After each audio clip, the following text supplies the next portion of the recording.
The Aryan Invasion Theory, Evidence from Rigveda, written and edited by RICKBED NANDI. Chapter 1, Introduction to the Aryan Invasion Theory. Introduction. The Aryan Invasion Theory, AIT, is a 19th century hypothesis asserting that a people speaking Indo-European, Aryan languages entered the Indian subcontinent from the northwest, conquering or displacing indigenous peoples and laying the foundations of Vedic culture. Originally formulated during the colonial era, the theory posited that fair-skinned Aryans invaded India around 1500 BCE, bringing with them the Sanskrit language, the Vedic scriptures, and a superior civilization.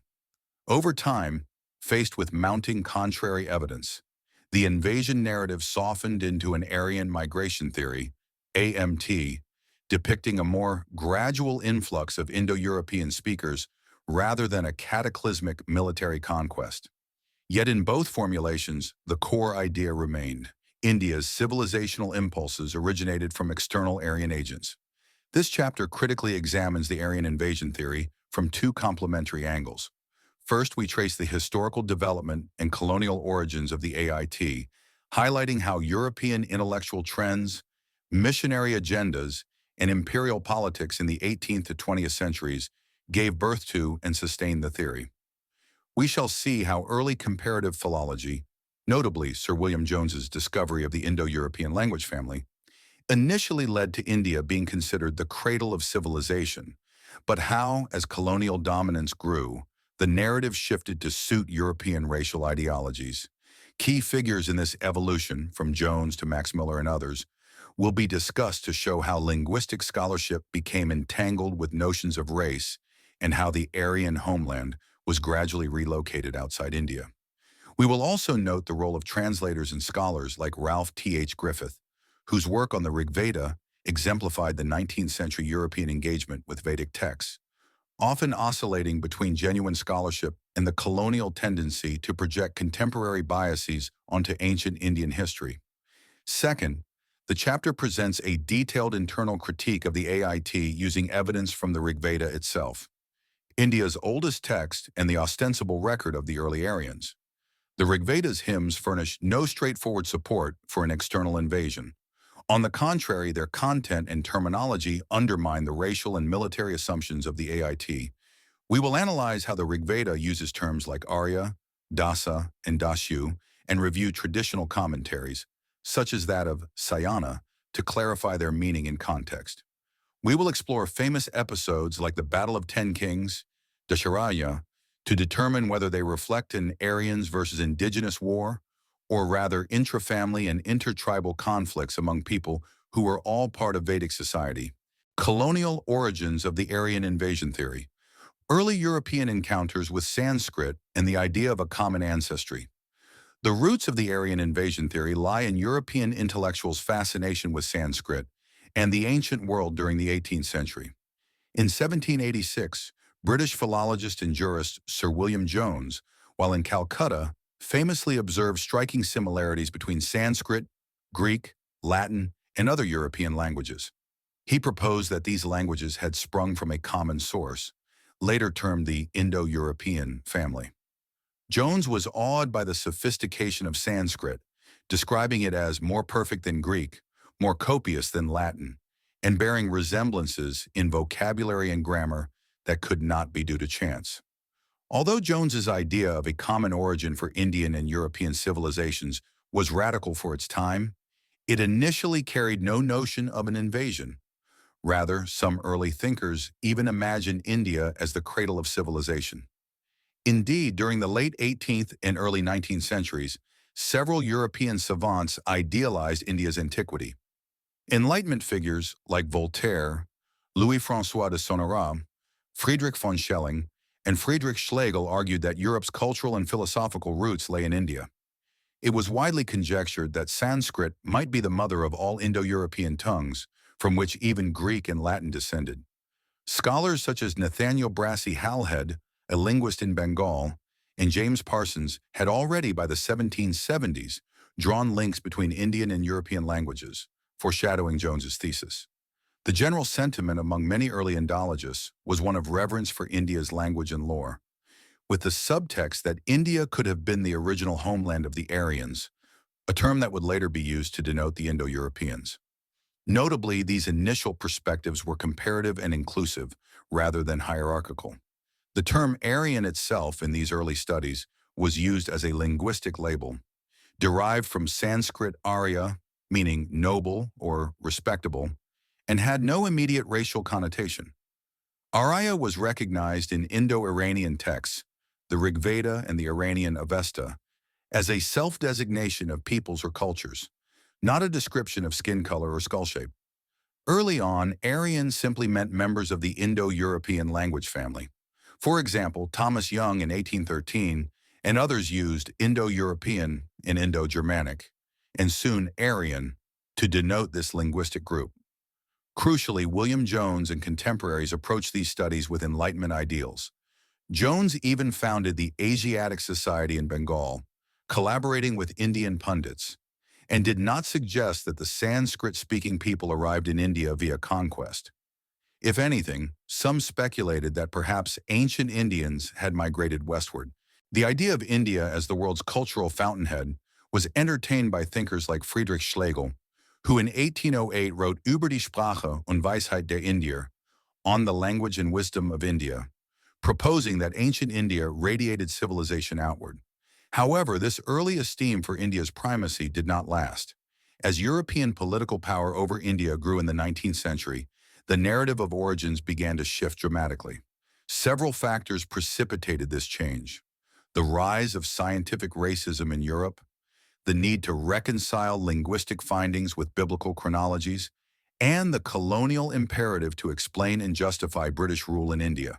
From linguistics to race, Max Muller and the shift in narrative. By the mid-19th century, the scholarship on Indo-European origins took a decisive turn.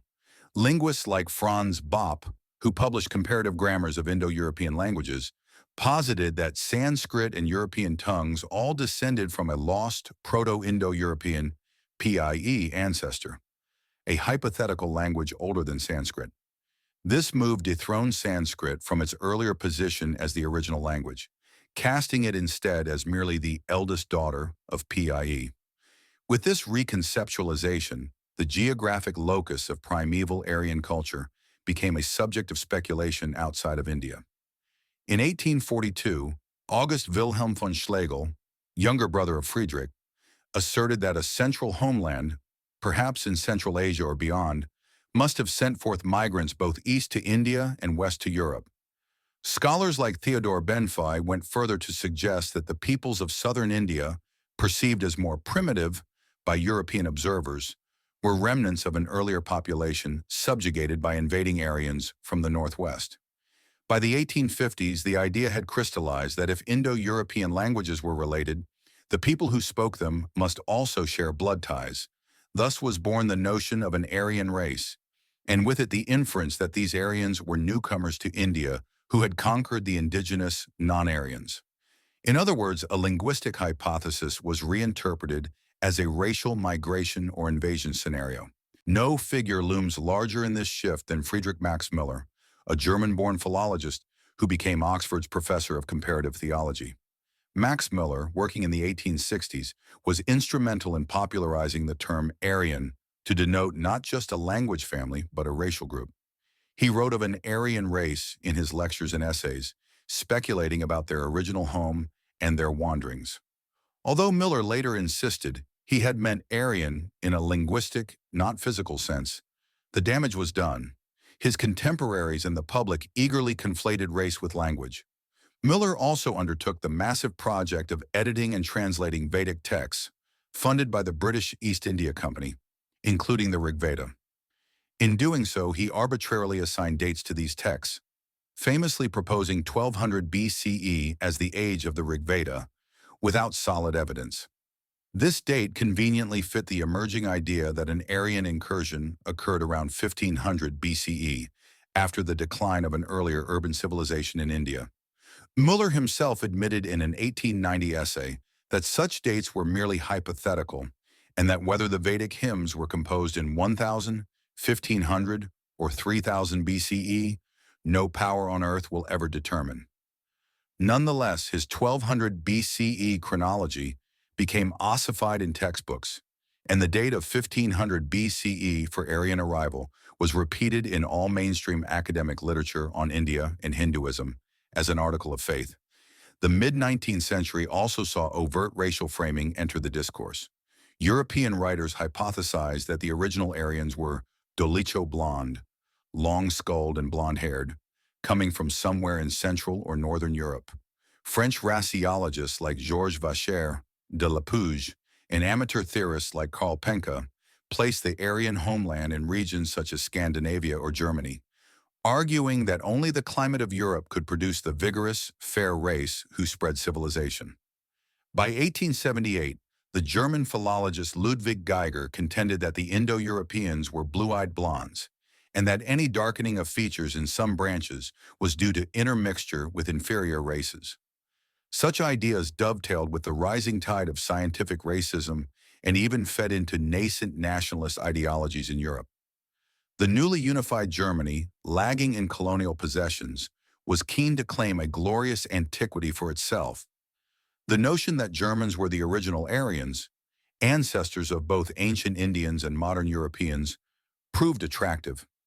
In this climate, imagining an Aryan conquest of India served multiple purposes. It reinforced the racial hierarchy, placing European Aryans at the top, and it provided a convenient precedent for British colonial rule.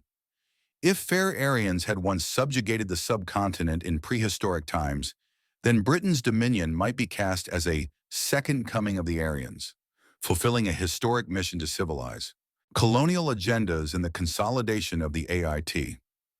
The formal Aryan invasion theory took shape precisely when it was most useful to British colonial interests. By the 1850s and 1860s, Britain had solidified its control over India, especially after quelling the First War of Indian Independence, the 1857 Sepoy Mutiny. In the wake of 1857, British officials and ideologues became even more invested in interpreting India's past in ways that justified their rule. As the eminent archaeologist historian Dilip Chakrabarti observes, once the British Raj was secure, it became fashionable to envision Indian history as a series of invasions and foreign rules imposed on passive native masses. The Aryan invasion neatly fit this template as the foundational event of Indian civilization. A group of outsiders bringing language, religion, and order to India, just as the British liked to imagine they were doing in their time. Colonial administrators and Christian missionaries, often working hand in glove, played a pivotal role in promoting the AIT. A common Indo-European ancestry between Britons and Indians, as implied by Jones's discovery, was awkward for those bent on asserting European superiority. Missionaries like Reverend Alexander Duff and William Hastie, and influential writers like James Mill, author of The History of British India, 1817, were uncomfortable with any narrative that equated Indians with Europeans. They preferred to emphasize difference, portraying Indians as degenerate or childlike in need of Western guidance. The AIT, with its division of Indian populations into conquering Aryans versus subjugated natives, served this purpose well. By promoting the idea that Vedic Sanskrit-speaking Aryans were originally foreigners, the British could draw a subtle analogy to themselves. Foreign rulers by right of a civilizing mission. Moreover, the missionary agenda found the AIT advantageous in theological terms. It helped undermine the antiquity and legitimacy of indigenous Hindu scriptures by suggesting they were the product of invaders, hence not truly native to the soil, and by extension, their religion was imported. At the same time, depicting Hinduism as stemming from an outside race fit the biblical view of human history, which required all nations to descend from Noah's sons. Many 19th century Europeans speculated the Aryans might be the descendants of Japheth, for instance. In missionary tracts and educational materials of the time, one finds an insistence that Vedic religion, in the Sanskrit language, arrived in India from outside, much as Christianity was now arriving via European missionaries, a parallel that subtly justified conversion efforts. The mid-19th century also saw overt racial framing enter the discourse. European writers hypothesized that the original Aryans were dolicho blonde, long-skulled and blonde-haired, coming from somewhere in Central or Northern Europe.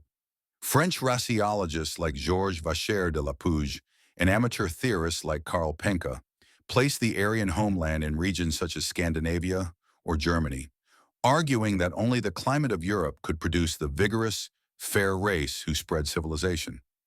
By 1878, the German philologist Ludwig Geiger contended that the Indo-Europeans were blue-eyed blondes, and that any darkening of features in some branches was due to intermixture with inferior races. Such ideas dovetailed with the rising tide of scientific racism and even fed into nascent nationalist ideologies in Europe. The newly unified Germany, lagging in colonial possessions, was keen to claim a glorious antiquity for itself. The notion that Germans were the original Aryans, ancestors of both ancient Indians and modern Europeans, proved attractive. In this climate, imagining an Aryan conquest of India served multiple purposes. It reinforced the racial hierarchy, placing European Aryans at the top, and it provided a convenient precedent for British colonial rule. If fair Aryans had once subjugated the subcontinent in prehistoric times, then Britain's dominion might be cast as a second coming of the Aryans, fulfilling a historic mission to civilize. The Rigveda's religious symbolism and mythology, for example, Indra's battles with demonic forces, will be examined to show how later interpreters may have conflated mythological imagery with historical events, fueling misconceptions about an invasion. We also consider the continuity of culture and language between the Harappan, Indus Valley civilization and later Vedic civilization, as suggested both by archaeological findings and by the absence of any memory of a foreign homeland in the Rigveda. Overall, the internal evidence suggests a complex, indigenous sociocultural evolution rather than a dramatic intrusion of alien peoples. Written in a formal academic tone, this chapter will cite both colonial era and contemporary scholarship. Chicago-style footnotes are used to reference sources, including Kundan Singh's analysis of the colonial roots of the AIT and Paramalavinirv, Rao's recent re-examination of the Rigveda's internal evidence. Occasional tables or maps are provided to aid understanding, and the narrative is organized into clear sections that allow the reader to trace the argument systematically. Through this comprehensive analysis, we aim to demonstrate that the Aryan invasion theory was largely a construct born of colonial exigencies and misreadings of texts, and that a careful reading of the Rigveda provides little support for the idea of an outside Aryan incursion into ancient India. Colonial agendas and the consolidation of the AIT. The formal Aryan invasion theory took shape precisely when it was most useful to British colonial interests. By the 1850s and 1860s, Britain had solidified its control over India, especially after quelling the First War of Indian Independence, the 1857 Sepoy Mutiny. In the wake of 1857, British officials and ideologues became even more invested in interpreting India's past in ways that justified their rule. As the eminent archaeologist historian Dilip Chakrabarty observes, once the British Raj was secure, it became fashionable to envision Indian history as a series of invasions and foreign rules imposed on passive native masses. The Aryan invasion neatly fit this template as the foundational event of Indian civilization, a group of outsiders bringing language, religion, and order to India, just as the British liked to imagine they were doing in their time. Colonial administrators and Christian missionaries, often working hand in glove, played a pivotal role in promoting the AIT, a common Indo-European ancestry between Britons and Indians, as implied by Jones's discovery, was awkward for those bent on asserting European superiority. Missionaries like Reverend Alexander Duff and William Hastie, and influential writers like James Mill, author of The History of British India, 1817, were uncomfortable with any narrative that equated Indians with Europeans. They preferred to emphasize difference, portraying Indians as degenerate or childlike in need of Western guidance. The AIT, with its division of Indian populations into conquering Aryans versus subjugated natives, served this purpose well. By promoting the idea that Vedic Sanskrit-speaking Aryans were originally foreigners, the British could draw a subtle analogy to themselves, foreign rulers by right of a civilizing mission. Moreover, the missionary agenda found the AIT advantageous in theological terms. It helped undermine the antiquity and legitimacy of indigenous Hindu scriptures by suggesting they were the product of invaders, hence not truly native to the soil, and by extension, their religion was imported. At the same time, depicting Hinduism as stemming from an outside race fit the biblical view of human history, which required all nations to descend from Noah's sons. Many 19th century Europeans speculated the Aryans might be the descendants of Japheth, for instance. In missionary tracts and educational materials of the time, one finds an insistence that Vedic religion, in the Sanskrit language, arrived in India from outside, much as Christianity was now arriving via European missionaries, a parallel that subtly justified conversion efforts. A concrete academic development that reinforced the AIT was the identification of the Dravidian language family.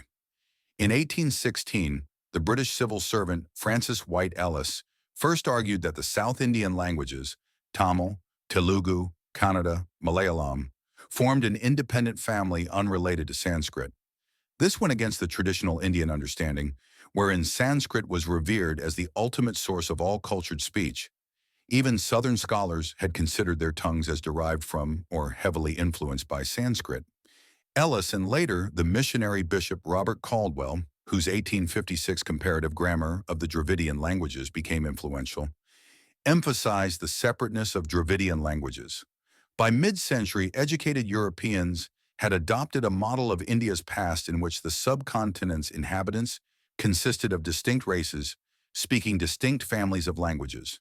The Aryan speakers of North Indian Indo-Aryan languages versus the Dravidian speakers of the South. This linguistic cleavage was readily interpreted in racial terms. Aryans as light-skinned and nasally well-formed, Dravidians as dark-skinned and allegedly flat-nosed, an ugly caricature with no basis in physical anthropology. The Rigveda contains a few words like anasis, literally noseless, and phrases describing enemies as dark or malign, which British translators seized upon, often mistranslating them, to cement the notion of a racial divide. For example, the word anasas appears in one hymn, Rigveda 5.2 referring to hostile beings. Orientalist translators rendered it as noseless, to suggest physical inferiority, whereas Sayana had glossed it more plausibly as mouthless, meaning lacking the sacred speech or prayers. Such interpretive sleights of hand were used to identify Vedic enemies with an imagined aboriginal race. Scholars like Friedrich Max Müller and Rudolf von Roth, a German Indologist, gave their stamp of approval to these ideas. Roth went so far as to say that a conscientious European could understand the Veda better than Indian pandits, and he dismissed Sayana's traditional commentary as worthless. With Sayana out of the way, Western scholars felt free to read their own meanings into Vedic verses, often infusing racial ideology where none existed in the original. An illustrative example noted by Paramala Rao is how Hermann Ludwig interpreted a Vedic myth about a demon hoarding waters, the story of Kuyava drying up a river, as a historical memory of non-Aryans depriving the poor Arya of water, complete with anachronistic pathos about an Aryan unable to wash himself. By the 1870s, the Aryan invasion theory in its full form was firmly entrenched. India's ancient history was recast as a narrative of invading Aryans entering from the northwest, around 1500 BCE, conquering the dark Dravidian natives and civilizing them. This interpretation neatly provided for two benefits to the British. It relegated India's glorious Vedic heritage to the gift of foreigners, thus nothing for Indians to claim pride in originally. And it suggested that British rule was only the latest in a series of civilizing conquests, an inevitability of history. The AIT was deployed in multiple arenas. Colonial administrators used it to stratify Indian society in the census, the notion of an Aryan North and Dravidian South, or of high-caste Brahmins being more Aryan than lower castes. Missionaries used it to argue that Hindu beliefs were not autochthonous, and some Indian social groups even leveraged it for their own purposes, as we shall see next. In the late 19th century, for instance, proponents of non-Brahmin movements and Dravidian nationalism in South India seized on the AIT to claim that the Brahmins were descendants of invading Aryans who had subjugated the native Dravidians, a narrative employed to challenge Brahminical social dominance. Conversely, Some elite groups in North India, such as certain casteist ideologues, embraced the Aryan identity with enthusiasm, seeing themselves as ethnically aligned with Europeans and hence equally fit to rule, a stance that conveniently supported their claims over lower castes. One striking example of Indian engagement with the AIT is Bal Gangadhar Tilak, a leader of the Indian freedom struggle, but also a Sanskrit scholar. Tilak accepted the idea of an Aryan original homeland outside India, but dramatically relocated it to the Arctic region. In his book, The Arctic Home in the Vedas, 1903, building on his earlier 1893 work Aryan, Tilak argued that astronomical and seasonal clues in the Rigveda, such as references to long dawns, pointed to the Aryans having originated near the North Pole, migrating south after an ice age. Tilak's theory, while eccentric, underscored how pervasive the invasion-migration framework had become. Even an Indian nationalist felt compelled to situate the Vedic Aryans outside India, though he cast them as far more ancient, entering India much earlier than 1500 BCE.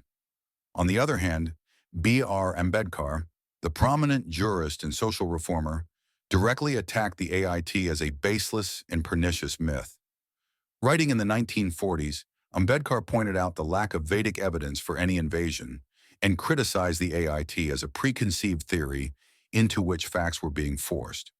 Remarkably, Ambedkar did this even though, politically, the AIT could have buttressed his fight against caste oppression by portraying Brahmins as alien usurpers. Instead, he chose scholarly integrity over that convenient narrative.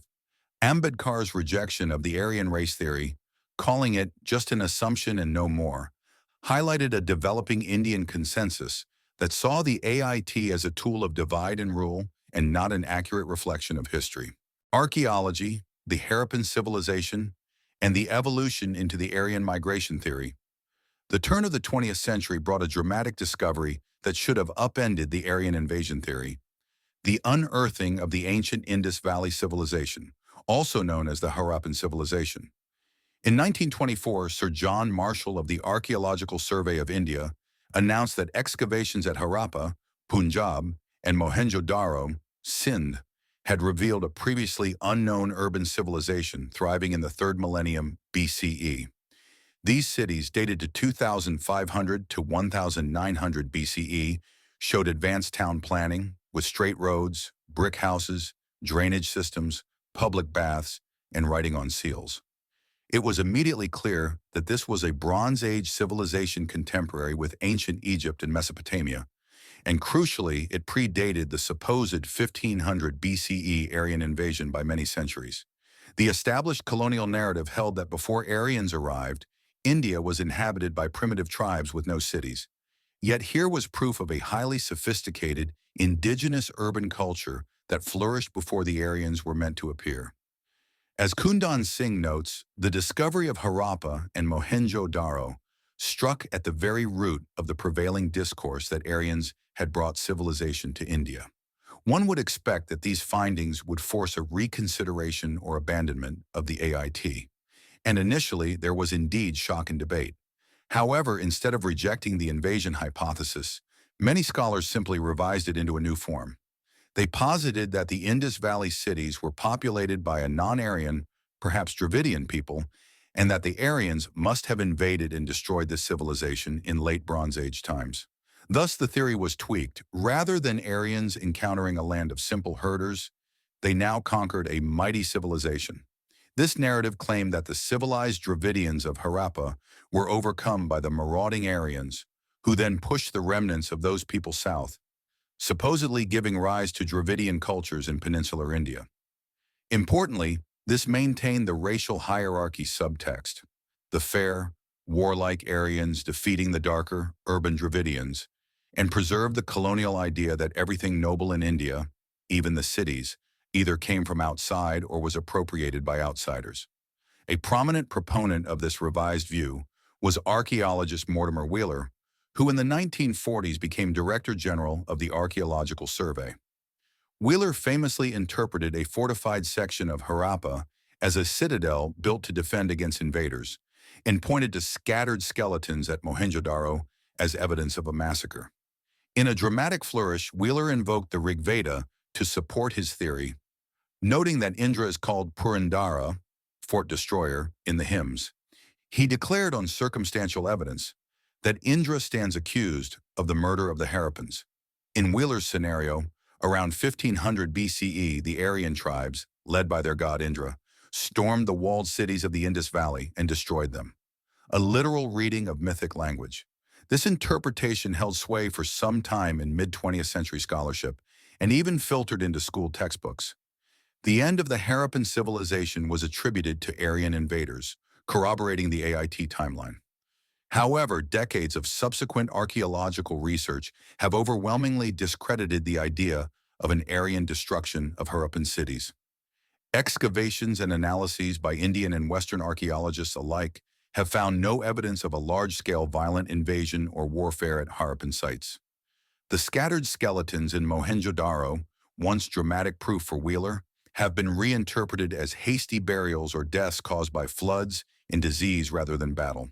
No charred layers of destruction, no consistent signs of burning or weaponry, and no mass graves of invaders or defenders have been found at the scale one would expect from a military conquest. Instead, what the archaeological record suggests is a gradual decline of urban Harappan culture due to environmental changes. Around 2000 to 1900 BCE, the Indus region experienced climatic shifts, including the drying up of the Ghaggar-Hakra River, often identified with the Vedic Sarasvati River, and perhaps tectonic events that altered water availability. The once perennial Sarasvati River lost its upper tributaries and dwindled, which would have affected agriculture and trade routes. Geological and isotope studies, e.g. by P.S. Thakkar, Rajiv Nigam, and others, have corroborated a massive decline of the Ghaggar-Hakra-Sarasvati river system at the end of the Harappan period, aligning with references in later Vedic texts to the river's diminution.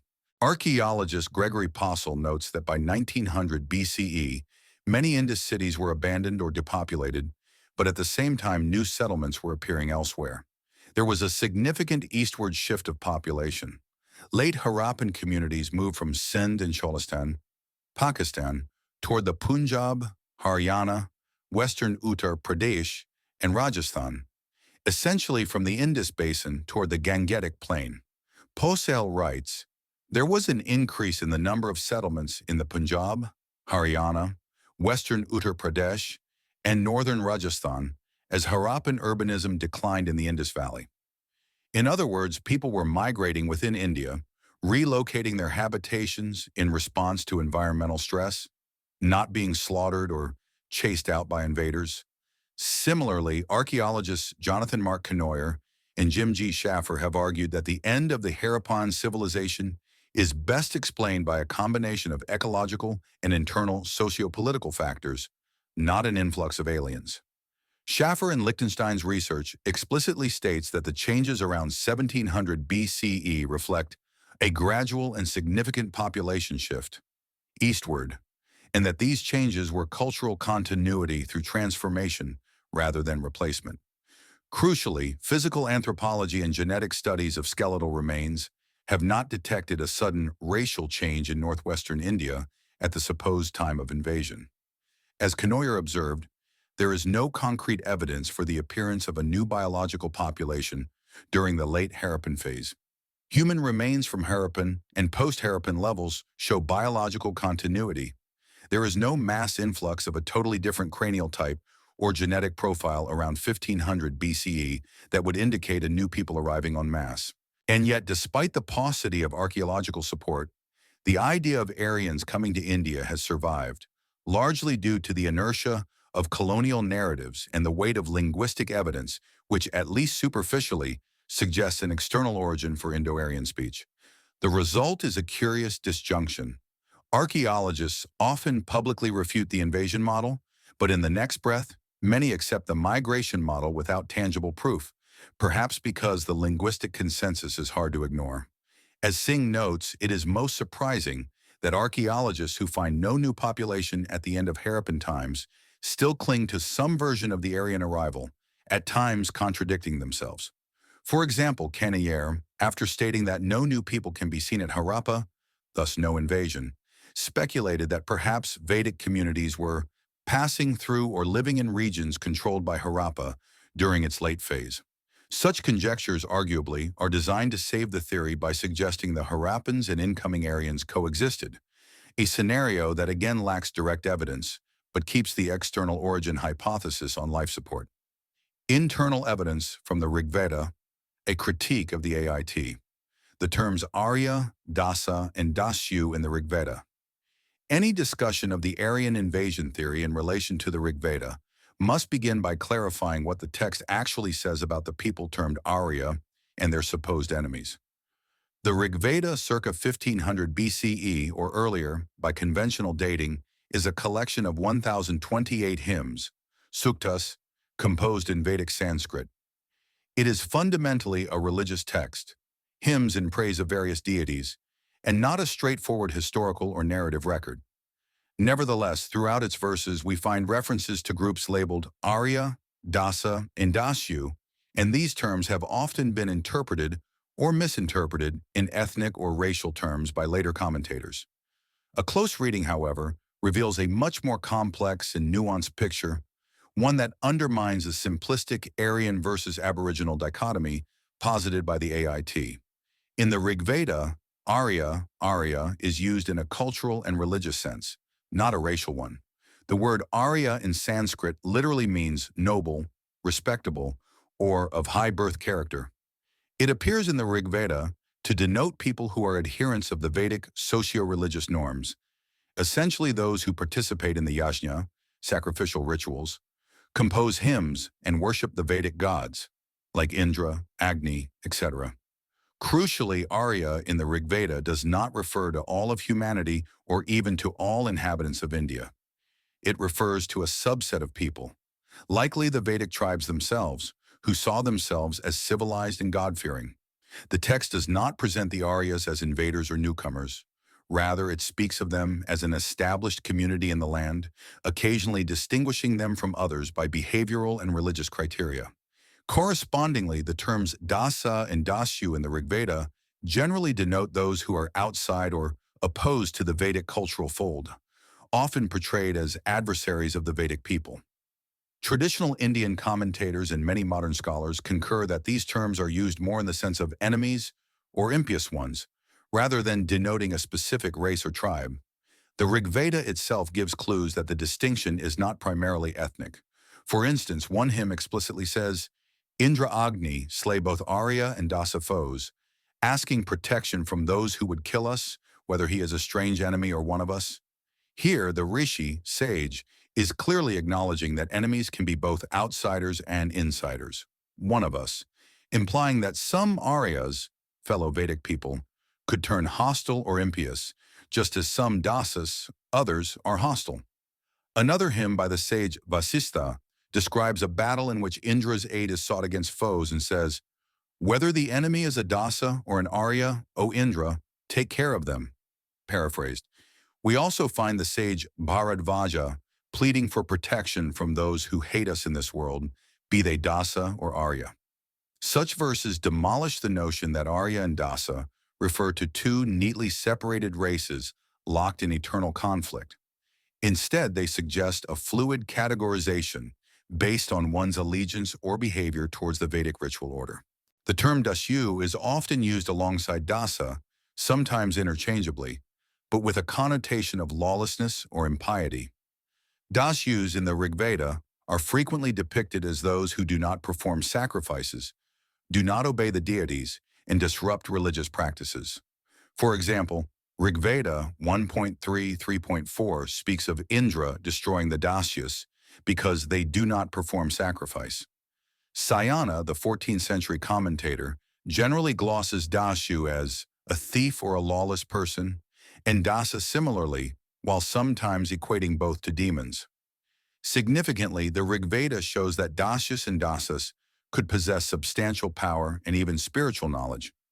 One hymn, 6.2.4.8, hints that the Dasyus were priests with insight, thought to be opposed to Vedic rites, and had influence over people. Another striking verse has the sage Vamadeva admitting, "My own kinsmen have become Dasyus." Rigveda 4.1.6.9.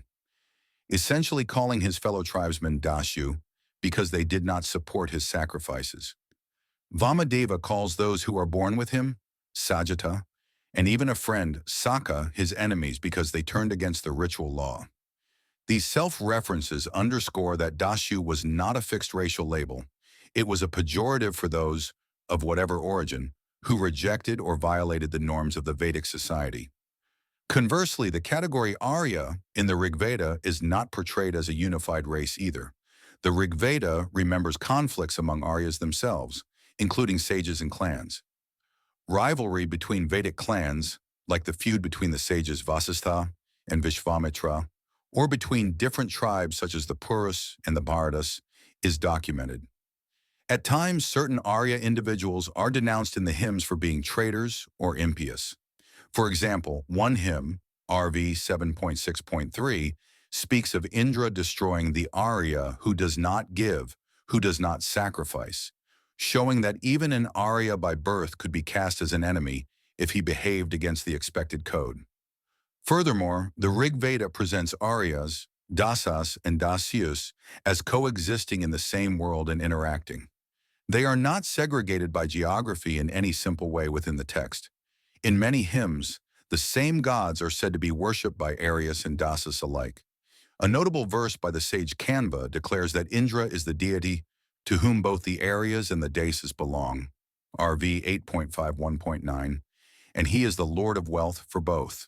Another hymn, RV 8.56.3, even uses the phrase Dasa Arya Cha, implying a collective Dasas and Aryas without suggesting perpetual enmity.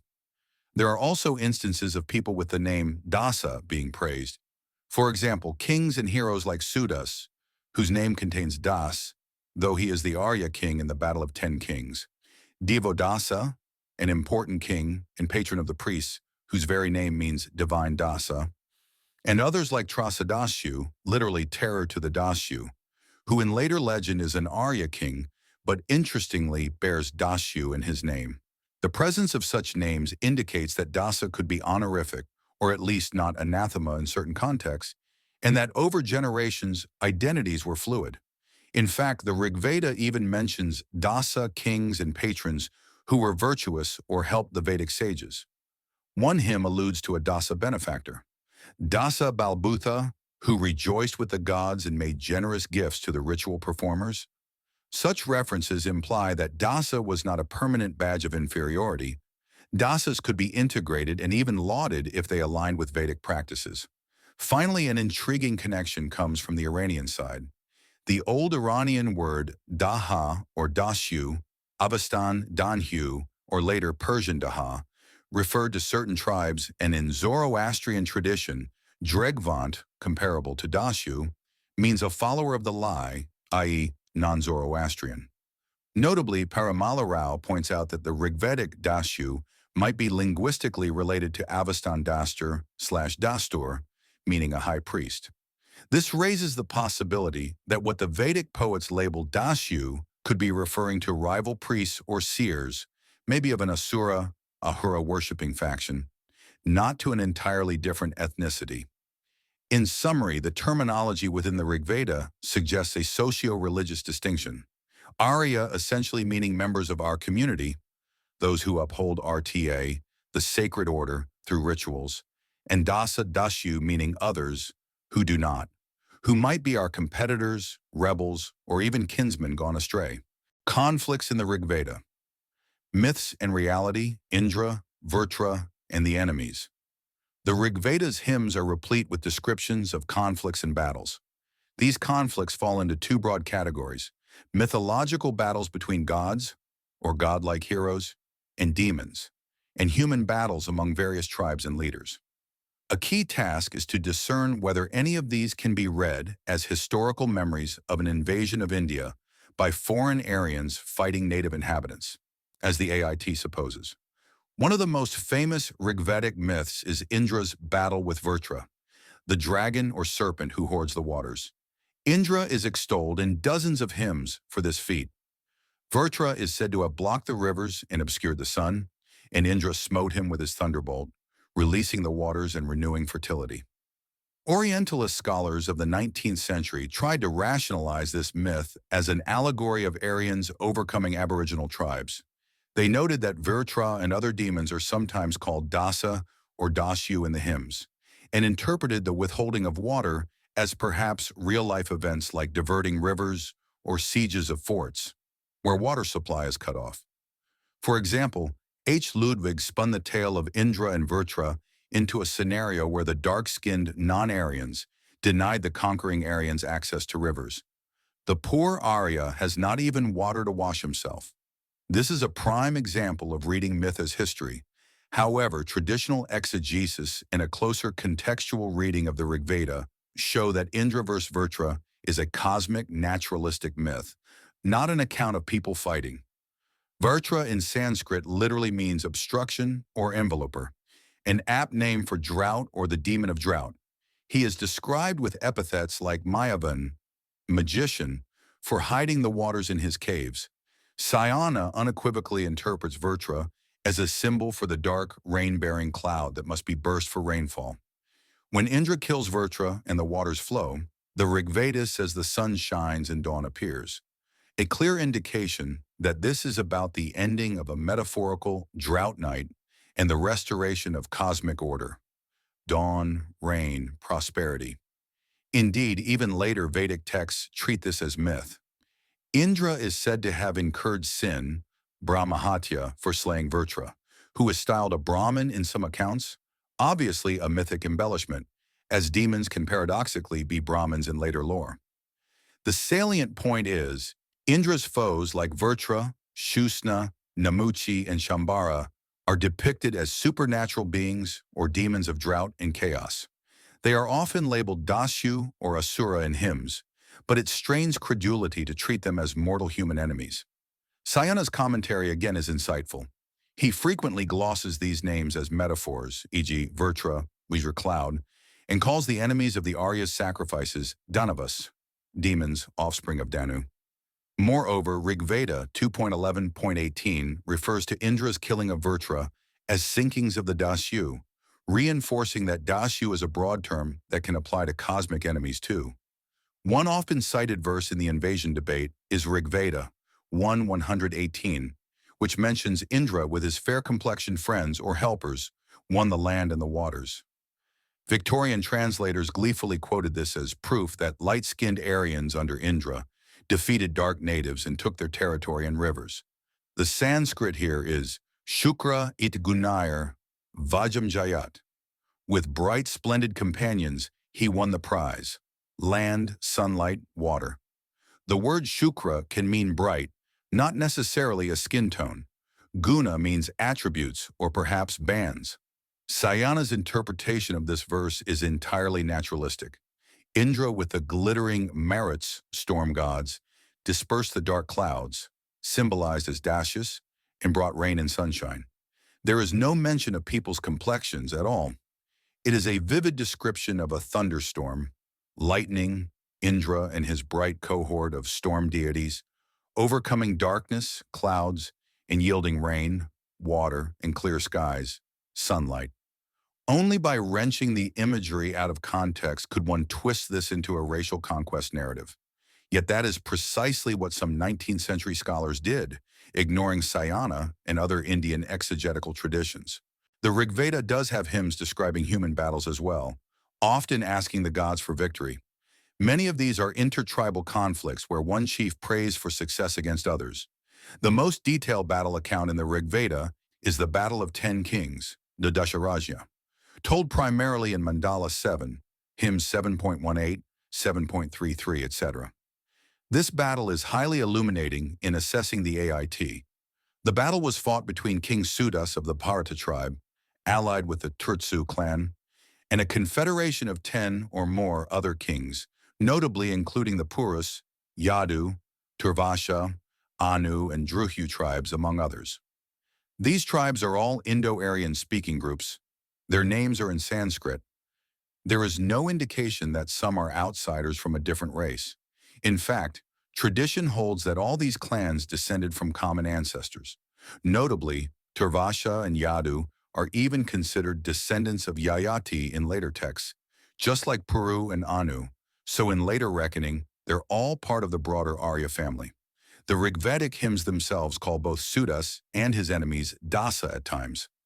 In a fascinating twist, one Rigvedic verse refers to the battle as a struggle between two Dasas, a fierce battle of Sudas and Turvasha Purodas, both Dasas. This likely is a satirical or pejorative use, implying each side called the other Dasa, enemy, infidel. It underscores again that Dasa was a term that could be flung at fellow Vedic peoples when fighting over power or turf. The battle occurred on the Ravi River, Parusan Driksham in the Punjab. The confederation of kings opposing Sudas, guided by the sage Vishvamitra initially, attempted a tactical diversion of the river to trap Sudas's forces. However, according to the hymns, the river suddenly flooded back, thanks to Indra's intervention, drowning many of the Confederates, a vivid detail in hymn 7.18. This fortunate turn allowed Sudas to achieve victory. The significance here is that the battle's description is quite local. It's a fight among tribes in the Punjab region, with no suggestion of one side being foreign to the subcontinent. Geographical span. After his victory, Sudas's dominion is said to stretch from the Ravi to the Yamuna. This implies the Bharata tribe either already controlled or subsequently expanded towards the east, Yamuna being a river further east. It suggests an eastward migration, each expansion of Vedic Aryas within India, rather than an entry from outside. Indeed, the aftermath of the battle seems to set the stage for the Vedic center of gravity to move eastward. In later Vedic texts, the Kurus, likely descendants of Bharatas and Purus, established themselves in Haryana, Uttar Pradesh region. Crucially, the Rigveda hints that the defeated factions of the Ten Kings battle included groups that worship deities differently. The hymns mention that Brigu and Anu tribes worshipped the Asura, i.e., probably they had a religious orientation that the Vedic poets saw as alien. One hymn states, Indra and Agni helped Sudas. The battle forced the Bargus and the Anus, who worshipped Asura, beyond the Indus. This is an extraordinary line, as it suggests a historical kernel. After losing, those tribes, Anu and perhaps some Druhyas, migrated westward beyond the Indus Delta. This can be interpreted as a schism among the Indo-Aryan family. The losers, attached to Asura worship, Asura later being an epithet for gods in Iran, Ahura, may have moved out and over time become the Iranian branch. Indeed, later on in Iranian tradition, the Avesta, we find the memory of conflict. Indra is demonized and certain figures, perhaps corresponding to Vedic personalities, are foes. The Rigveda itself cross-references some of this. It speaks of an Asura worshipper called Navavastva, whom Indra freed from captivity, possibly reflecting some interaction with those groups. Paramala Rao's analysis notes that eventually the rift between the Aryas and the Asuras became permanent. By the last book of the Rigveda, Asuras are purely enemies, whereas earlier they shared space and even venerated each other's sages. This is consistent with the idea that after the Battle of 10 Kings, the Asura-friendly groups, Proto-Iranians, so to speak, left the Vedic fold and migrated out. Such an interpretation flips the AIT on its head. Rather than incoming Aryans fighting natives, it may have been divergent Aryan Indo-Iranian subgroups fighting each other on Indian soil, with one group leaving India. Therefore, the Battle of 10 Kings underscores internal dynamics. It was an intra-Arya conflict over political supremacy, possibly intertwined with a budding religious schism, Indra worshippers versus Asura worshippers. Nowhere in the hymns is Sudas described as a foreigner or newcomer displacing an indigenous population. On the contrary, all the players operate within the geography of Greater Punjab, and the result is a redistribution of power and movement of people within and just beyond the subcontinent.